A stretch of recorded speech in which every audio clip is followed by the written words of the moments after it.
स्वास्थ्य अभियांत्रिकी मुख्यालय पर शासन सचिव पीएचडी डॉक्टर सुमित शर्मा ने झंडा फहराया। इस दौरान उन्होंने वहां मौजूद अधिकारियों को इशारों में ही सही ये संदेश दिया कि ईमानदारी और निष्ठा से काम करना ही देश की सच्ची सेवा है। रिपोर्ट देखिए। किसी भी प्रकार का कोई करप्शन, कोई इन्फ्लुएंस, कोई लालच, कोई कमीशन हमें विभाग में नहीं रखना है।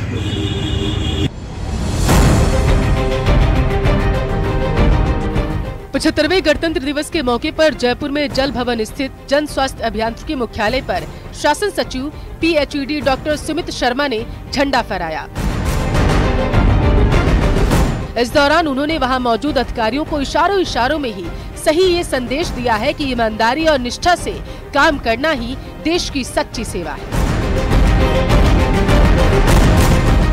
भ्रष्टाचार करने वाले अधिकारियों को पीएचडी विभाग के शासन सचिव डॉक्टर सुमित की इन बातों को गौर से सुनना चाहिए। गणतंत्र दिवस के मौके पर मौजूद जलदाय विभाग के अधिकारियों को उन्होंने ईमानदारी का पाठ पढ़ाया। इससे पहले जलदाय विभाग की पहली समीक्षा बैठक में भी वह अधिकारियों से भ्रष्टाचार के खिलाफ जीरो टॉलरेंस के साथ काम करने की नसीहत दे चुके हैं। मैं पहले भी सुनता आ रहा था, फिर मैंने यहाँ पे आके पूछा तो बोले साहब कुछ तो हमारे नॉर्म्स हैं, नॉर्म्स में आता है, नॉर्म्स से ऊपर होता है वो करप्शन होता है। तो भैया जो ब्लैक एंड व्हाइट पे पेपर पे आ रहा है वही नॉर्म्स हैं। आप असहज नहीं हो उस बात से, और ये बिल्कुल संभव है, ये बिल्कुल संभव है। और आप इसको करके देखें, आपको आनंद भी आएगा और आपको अलग ही आत्मसम्मान भी महसूस होगा। भ्रष्टाचार के चलते जलदाय विभाग सबसे ज्यादा सुर्खियों में रहा। ऐसे में प्रदेश की भजनलाल सरकार की कोशिश है कि इस विभाग को भ्रष्टाचार और कमीशन खोरी से आजाद कराया जाए। कुछ करने की जरूरत नहीं है। सहमत है क्या? तो सहमत है, हाथ खड़ा करो। आप सभी सहमत है तो मजा आ जाएगा। Then we have to put the best example, not only in work devotion, dedication, commitment, but also honesty and integrity. जनता की गाढ़ी कमाई भ्रष्टाचार और अनियमितताओं की भेंट चढ़ गई। जल जीवन मिशन योजना भले ही पुरानी है, लेकिन सरकार बदलने के बाद अब इस विभाग में भी बदलाव हो रहे हैं। ऐसे में शासन सचिव पीएचडी सुमित शर्मा का यह बयान अधिकारियों के लिए बड़ी सीख है।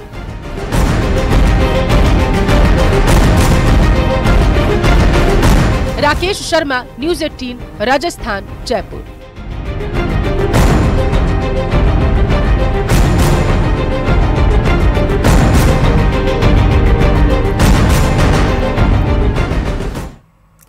और 75वें गणतंत्र दिवस के मौके पर जिन 110 हस्तियों को पद्मश्री पुरस्कार दिया गया, उनमें जयपुर की डॉक्टर माया टंडन, भिलवाड़ा के बहरूपिया बाबा जानकी लाल, राजस्थान में मान गायकी के बादशाह अली गनी बंधु और जयपुर के ध्रुपद गायक लक्ष्मण भट्ट तैलंग का नाम शामिल था। इन सभी कलाकारों ने अपना पूरा जीवन कला को सजाने और सहेजने में बिताया। रिपोर्ट देखिए।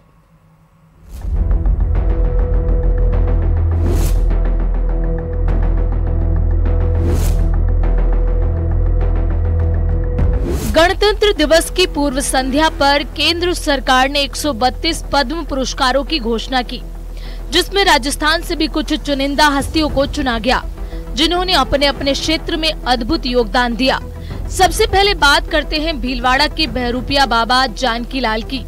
ये है 81 साल के जानकी लाल, जिन्हें सरकार ने 75वें गणतंत्र दिवस पर पद्मश्री सम्मान दिया। बहरूपिया जानकी लाल अपनी 3 पीढ़ी पुरानी परंपरा को आगे बढ़ा रहे हैं। देश ही नहीं विदेशों में भी इन्होंने लुप्त होती कला को जिंदा रखने का काम किया। बहरूपिया के साथ साथ लोग उन्हें मंकी मैन के नाम से भी पहचानते हैं। मंकी मैन से मेरा नाम रोशन हुआ।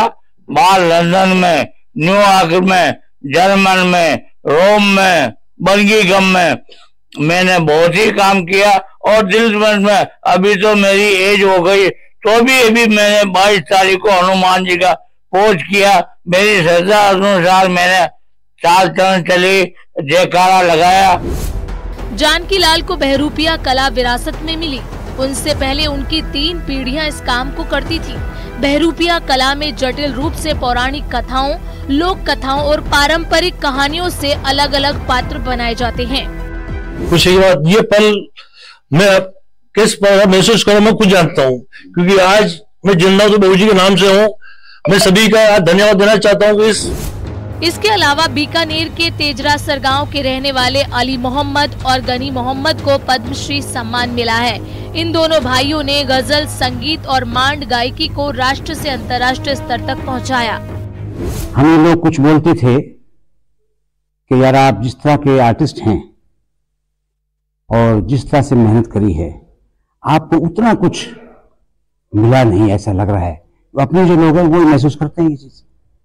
तो ये जो घोषणा हुई है रात, उससे हमें ये महसूस हो गया, उनके फोन भी आ रहे हैं कि अब लगा है कि अब आपको वो चीज जो है आपके पास आ गई। हमारी माता जी का इंतकाल जल्दी हो गया था। मैं 1.5 साल का था, ये 4 साल के थे, तो तकलीफ तो आ गई थी। लेकिन हमारे दादा दादी, हमारे फादर और हमारे चाचा चाची, उन्होंने सबने संभाला, महसूस नहीं होने दिया, माँ की कमी महसूस नहीं होने दी। जयपुर के लक्ष्मण भट्ट तेलंग को भी पद्मश्री से सम्मानित किया गया। 93 साल के सुविख्यात ध्रुपदाचार्य पंडित लक्ष्मण भट्ट तेलंग को ध्रुपद गायकी का संत साधक भी कहा जाता है। गायन की नई शैली पंचरंग को रचने का श्रेय भी इन्हें दिया जाता है। जयपुर की डॉक्टर माया टंडन को पद्मश्री सम्मान से नवाजा गया। माया टंडन राजस्थान से ऐसी पहली महिला हैं जिन्हें रोड सेफ्टी यानी कि लाइफ सेफ्टी क्षेत्र में बेहतरीन काम के लिए पुरस्कृत किया गया है। इस सम्मान के लिए उन्होंने सरकार को धन्यवाद दिया। रिपब्लिक डे पे मेरे को सेलिब्रेशन किया गया है और पद्मश्री दिया गया है। सबसे पहले तो मैं नरेंद्र मोदी जी का धन्यवाद देना चाहूंगी। मेरी फैमिली को बोलना चाहूंगी कि उन लोग का इतना जबरदस्त सपोर्ट रहा है कि उनके बगैर मैं आगे कुछ भी नहीं कर सकती थी। अलग अलग क्षेत्र में विशिष्ट योगदान करने वाले राजस्थान के 5 दिग्गजों को पद्मश्री से नवाजा गया। ये सम्मान भले ही इन दिग्गजों के समर्थन की देन हो, लेकिन पूरा देश और प्रदेश इससे गर्व की अनुभूति कर रहा है। Bureau report, news 18 Rajasthan. और वहीं बूंदी जिले के रेण गांव में प्रेमिका से मिलने गए प्रेमी की पीट-पीटकर हत्या के मामले में दबलाना पुलिस ने आरोपी रामराज को गिरफ्तार किया है। वहीं अन्य आरोपियों को पकड़ने के लिए पुलिस जगह जगह दबिश दे रही है। बता दें कि 23 जनवरी को गुजरिया खेड़ा निवासी नरेंद्र गुर्जर अपने साथी जुबराज गुर्जर के साथ रेड गांव में अपनी प्रेमिका से मिलने गया था और इस दौरान युवती के परिजनों ने नरेंद्र गुर्जर की पीट-पीटकर हत्या कर दी थी, जबकि जुबराज गुर्जर के दोनों पैर तोड़कर घायल कर दिया था।